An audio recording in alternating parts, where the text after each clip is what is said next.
ઘઉં જ વાવ્યા છે બધા, ભાવ 20 વીઘાના ઘઉં છે, 400 રૂપિયા ભાવ આવ્યો. જે હવે તો 714 આવ્યા, હું તો 400 રૂપિયા આવ્યા. ઘઉંના ભાવ હાવ નીચા જ છે સમજ્યા, 500 ની અંદર રહે છે. જે હારો માલ એ વેચાવો જોઈએ ઊંચા ભાવમાં, તો એ 517 રૂપિયા તો ટેકાનો ભાવ જાહેર કર્યો છે સરકારે. તો એથી ને હારા માલમાંથી તો વેચાણ થતું નથી.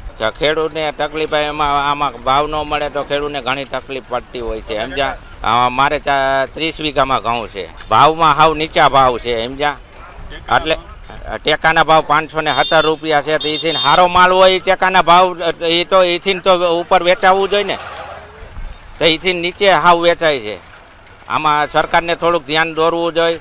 આ ખેડૂતને થોડાક ભાવ સારા મળવા જ.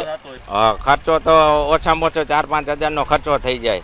બીજો કાઢવાનો ખર્ચો નહીં ગણી તો ઘણો ખર્ચો 6-7 હજારે પોગી જાય સમજ્યા. ભાવ તો આ મારા ઘઉંનો તો 470 રૂપિયા થયા આજ. નકર તો 500 ની આજુબાજુ જતું હોય તો આમાં શું ખર્ચા થડે ને, 20 રૂપિયા મજૂરી ભાડું થાય. એટલે આવું બધું ખેડૂત બહુ કાંઈ વધારો વધે નહીં. મેં 8 વીઘામાં વાવ્યા હતા, એટલે મારે 3.5 જેવા થયા. 60 મણ રાખ્યા છે. નીસો ઘણો છે, 40 રૂપિયા જેવો છે.